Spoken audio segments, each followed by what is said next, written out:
Today's video is going to be all about niche research. If you think about it, it's one of the first things we need to do when we are publishing print-on-demand products. I think first we should decide what marketplace we're optimizing for.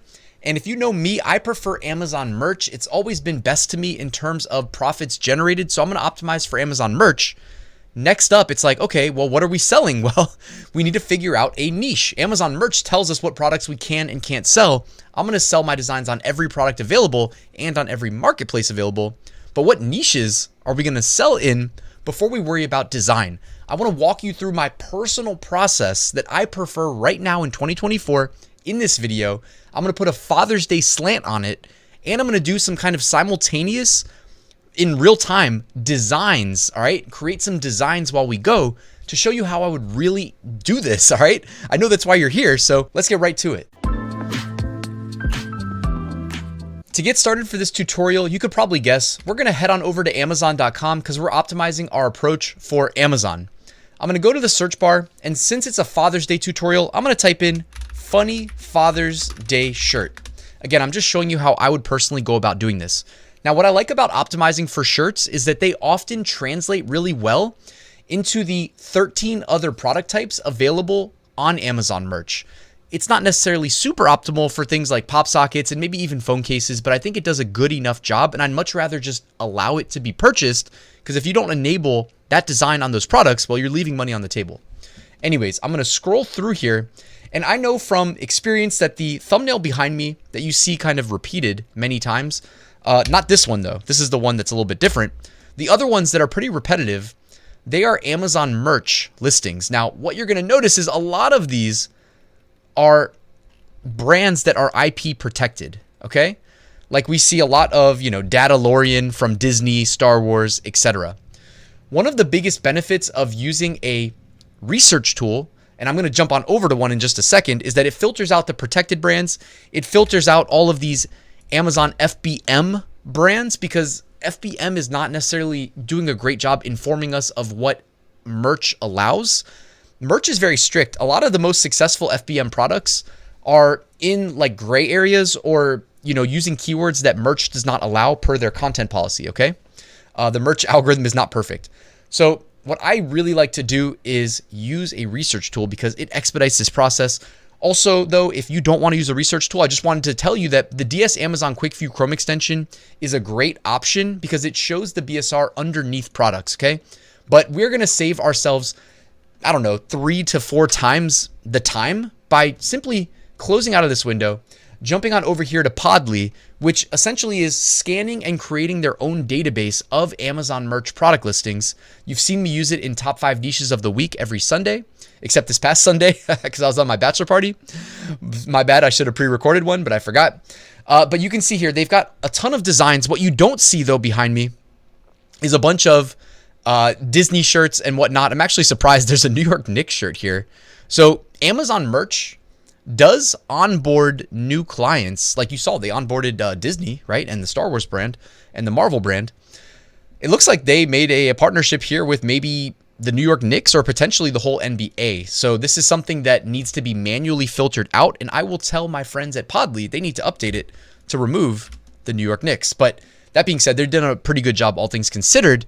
Now, I'm looking at Father's Day stuff, but even if this wasn't a Father's Day tutorial, what do you notice just by taking a look at the best sellers behind me? If you don't follow horse racing, you might still be able to figure out that there is something going on with horse racing, right? And we know in early May, it's the Kentucky Derby, but you see one horse race shirt there, another horse racing shirt there, and at least one more right here. So one of the beauties of these research tools is that even if you don't know what you're looking for, sometimes it's just served up to you on a platter. Now, the Kentucky Derby is a little bit closer in proximity, or significantly, I should say, closer in proximity to Mother's Day. So perhaps a Mother's Day cross-niched with horse racing might make a little bit of sense. Anyways, again, back with our tutorial here. I'm going to go to the search bar. I'm going to type in Father's Day. Okay, I could type in funny Father's Day as well. What you'll notice, though, is that most of them, just from experience, have a funny slant to them. So whether you include the word funny or not, you're probably in good hands here. Now, when it comes to niche research, guys, this is going to have a lot to do with dictating how successful you are. I mean, simply put, I hate saying stuff that's super obvious, but the easiest way to succeed is to sell things that people actually want to buy. And before we start talking about subjective things like design, we need to talk about niche, because if you're selling Mother's Day stuff during Father's Day, are you going to be successful? Not really, right? But the people selling Father's Day stuff during Father's Day are way more likely to be successful. Not all niches are equal in terms of Father's Day sub niches though. Like if we make really high level generic shirts, like, I mean, again, I could have never guessed that this shirt would be as popular as it is, but this shirt is $19.99, okay? They have 9,000, just about 9,000 reviews. That is absolutely unfathomable in terms of sales volume. Not just for Father's Day, like clearly they're ranked well when you search for Father's Day, but we know if you've ever looked at any of my videos that this shirt is a mainstay.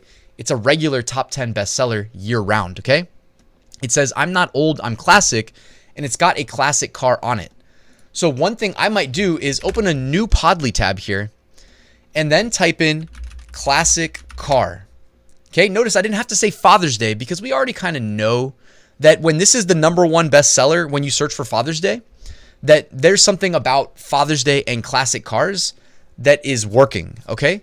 So I can come here and type in classic car, and now I'm seeing shirts indexed on those keywords that might make good Father's Day designs. For instance, this is, I don't know what to call this font, but it always, to me, kind of reminds me of the 50s, all right? The 1950s, that font. So if I want to make a design, perhaps I will do something similar to that, but also add something that is indicative of that this is a Father's Day design, right? Because obviously these are meant to be birthdays, I would say. Pretty safe to say, right?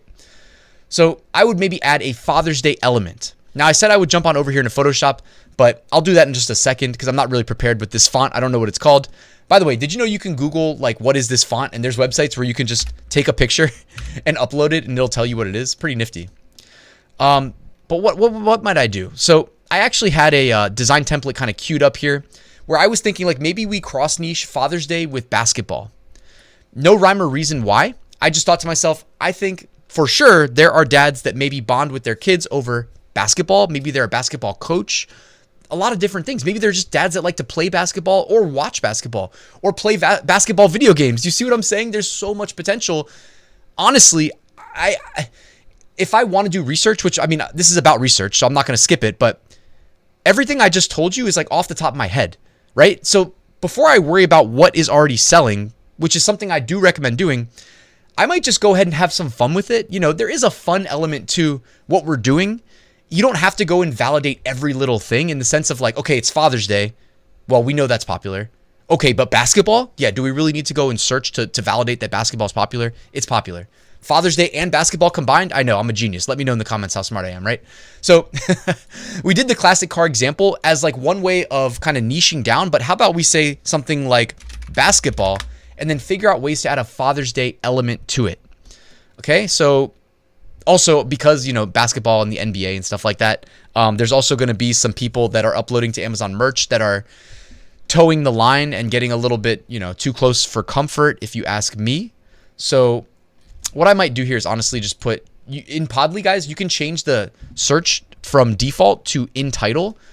And when you get results like this that are a little bit more generic than I'd like, I find that doing the in title will look for whatever word or phrase I typed into the search bar and make sure it's in the title. So now I'm going to hit search again, and you'll notice it did refine the search results a little bit. I feel like they're a little bit less generic. And now we can start looking for clues. Now, again, there's people who toe the line. Look at the first design there.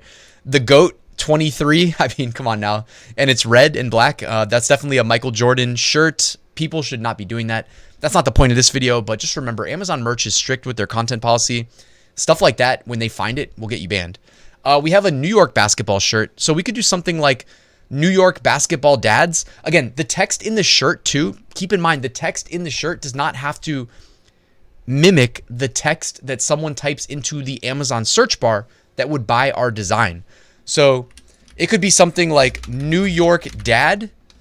Okay, I'm doing this off the top of my head, guys. This is like a legit how I might do it in real life tutorial. So I'm going to duplicate this where it says basketball. New York dad that loves, and I'm going to half the size of that text. Okay, you see? New York dad that loves basketball. Inspired by this design right here. Does that make sense, guys? New York dad that loves basketball. Is it very specific? Yes, it is. Should you take this design, go list it on Etsy as well, and then enable customization so that people that don't live in New York that like your design, right? Maybe they live in Maryland, okay? Shout out everybody lives in Maryland. So they can go ahead and say, I love this, but my dad lives in Maryland. Can you switch New York to Maryland? Yes, of course I can, right? But on Amazon merch, we can't do that. This is where it's beneficial to have a lot of upload slots. Like I have 200,000 upload slots.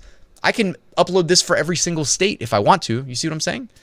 On to the next one. And these aren't pre-planned. I'm just showing you guys how I would actually do this. Never underestimate a girl who plays basketball. So now we're talking about girls and basketballs, right? I know there's a lot of that. Was the WNBA draft recently. So girl dad that loves basketball. That's an easy one, right? Girl dad that loves basketball. Maybe one that says, my daughter loves basketball, right? That makes sense, right? My daughter loves basketball. Here's one more I did. You can see I just made it say #1 women's basketball coach. So now it's dads who coach basketball. Notice it doesn't say dad. Does that mean it's not a Father's Day shirt? Guys, remember, when we typed in Father's Day into the search bar back here, the first shirt says, I'm not old, I'm classic. It doesn't say anything about being for dads or for Father's Day. So just break free from the mentality that it has to have the words that someone types into the search bar in the design. It definitely helps though with SEO to do that, but it's not a requirement. I was thinking like, I don't know, again, what did I use as examples earlier? Like we do want to integrate. It definitely helps to have the word dad in the design. Like if this was a one-on-one coaching call, I'm going to definitely recommend, depending on your level of experience, if most of you guys are beginner to intermediate, include the word dad in the design. So it could be something like husband, father. I'm just making this up, by the way. Husband, father. I can take this word that we used earlier where it says loves, put it on top of the basketball maybe. Have it say dad. Okay, we're just kind of going off the cuff here. Husband, father, dad. Put it really big on top. Maybe honestly even do a color overlay and match it to the color of the brown in the... Okay, no, that doesn't look good, does it? Okay, maybe we just do black. I don't know. Or white. We'll go back to white. We're doing it live here. Husband, father, dad, basketball coach. Boom. Save a version there. And then also basketball lover. Amazing. Save that as well. You see what we're doing? We're making multiple designs here.